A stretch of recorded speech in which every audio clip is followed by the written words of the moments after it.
यहाँ पर एक क्वेश्चन है, the pressure of H2, pressure of H2 यानी pressure of H2 gas, required यानी ज़रूरत है, आवश्यक है, या हम यूँ कह सकते हैं कि हाइड्रोजन गैस का प्रेशर हमें चाहिए, या हाइड्रोजन गैस हमें बनाना है। और हाइड्रोजन गैस कब बनती है? जब दो हाइड्रोजन आयन दो इलेक्ट्रॉन एक्सेप्ट करते हैं। इसका मतलब यहाँ पर रिएक्शन कौन सी हो रही है? रिडक्शन रिएक्शन हो रही है, क्योंकि रिडक्शन रिएक्शन में इलेक्ट्रॉन एक्सेप्ट किए जाते हैं। इसका मतलब यहाँ पर हाइड्रोजन आयन रिएक्टेंट दो इलेक्ट्रॉन एक्सेप्ट करके H2 हाइड्रोजन गैस का प्रोडक्ट बना रहे हैं। अब आगे क्वेश्चन में क्या कह रहा है?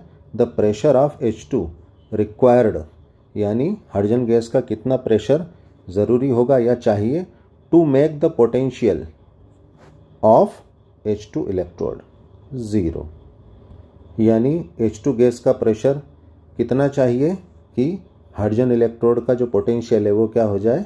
0 हो जाए इन प्योर वाटर। अब यहाँ पर हाइड्रोजन इलेक्ट्रोड किस लिक्विड में है? प्योर वाटर में है, और इसका टेम्परेचर कितना है? 298 केल्विन है। तो यहाँ पर हाइड्रोजन गैस का प्रेशर कितना होगा? यहाँ पर हाइड्रोजन गैस का प्रेशर होगा आंसर सी, यानी 10⁻⁻14 एटमॉस्फेयर प्रेशर होगा। ये किस तरह से होगा? आइए हम देखते हैं। अब यहाँ पर क्वेश्चन को देखने से साफ पता चल रहा है कि यहाँ पर क्या है? H2 इलेक्ट्रोड है, यानी ये कौन सा सेल है? ये शी सेल है, यानी स्टैंडर्ड हाइड्रोजन इलेक्ट्रोड सेल है, जिसको हम नॉर्मल हाइड्रोजन इलेक्ट्रोड भी कहते हैं।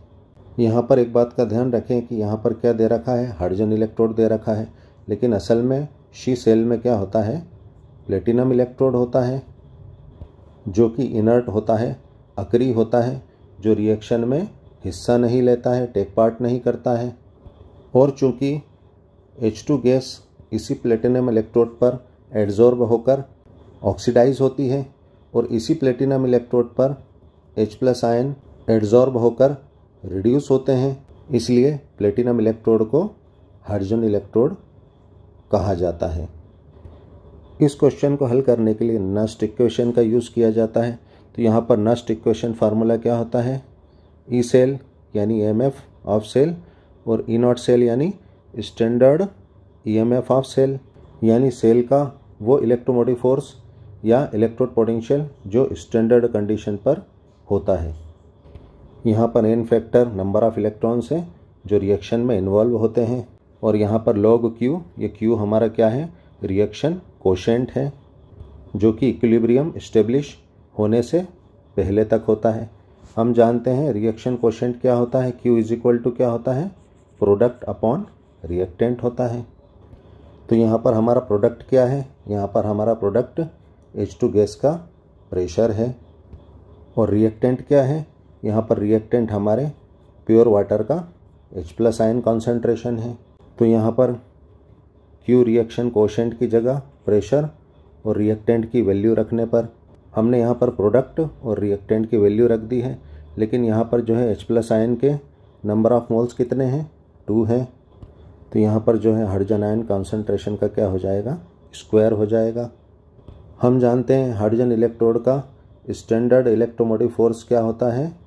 ये 0 होता है, क्योंकि हम जानते हैं हाइड्रोजन इलेक्ट्रोड क्या होता है? एक रेफरेंस इलेक्ट्रोड होता है, और इसके रेफरेंस में हम दूसरे एनोड हाफ सेल या कैथोड हाफ सेल के इलेक्ट्रोमोटिव फोर्स को कैलकुलेट कर सकते हैं या पता लगा सकते हैं। तो यहाँ पर जो है E0 सेल क्या हो जाएगा? 0 हो जाएगा। तो यहाँ पर हमने E0 सेल की वैल्यू 0 रख दी है।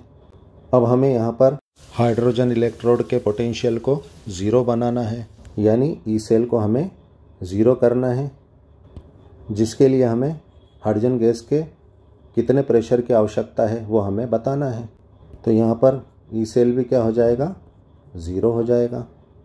तो यहाँ पर हम ई सेल की वैल्यू भी 0 रख देंगे। हम जानते हैं कि जो प्योर वाटर का हाइड्रोजन आयन कॉन्सेंट्रेशन होता है वो क्या होता है? H+ का हाइड्रोजन आयन कॉन्सेंट्रेशन क्या होता है? 10⁻⁻7 मोल पर लीटर होता है, क्योंकि प्योर वाटर क्या होता है? न्यूट्रल होता है, इसमें H पॉजिटिव आयंस और H निगेटिव आयंस का कॉन्सेंट्रेशन सेम होता है। तो हम यहाँ पर H प्लस आयन का कॉन्सेंट्रेशन प्योर वाटर के लिए कितना रख देंगे, 10⁻⁷। तो यहाँ पर H प्लस आयन की वैल्यू रखने पर 10⁻⁷। तो यहाँ पर 10⁻⁷ का स्क्वायर करने पर यहाँ पर क्या वैल्यू आ जाएगी, यहाँ पर ये 10⁻⁴ हो जाएगा। अब यहाँ पर हाइड्रोजन इलेक्ट्रोड का पोटेंशियल 0 एक ही कंडीशन में हो सकता है, जब लॉग की वैल्यू क्या आ जाए, 1 आ जाए, क्योंकि हम जानते हैं लॉग की वैल्यू 1 यानी 0 होता है।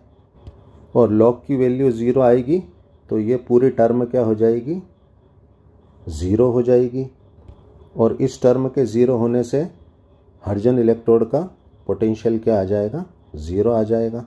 और ऐसा एक ही कंडीशन में हो सकता है जब हम हाइड्रोजन का प्रेशर कितना 10⁻⁴ रख दें, क्योंकि हाइड्रोजन गैस का प्रेशर जब 10⁻⁴ होगा तभी तो जो है 10⁻⁴ से 10⁻⁴ कैंसिल होकर 1 आएगा।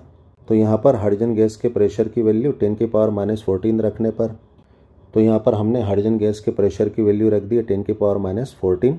तो यहाँ पर 10⁻⁴ से 10⁻⁴ कैंसिल, तो यहाँ पर क्या आ जाएगा, लॉग की वैल्यू 1 आ जाएगी।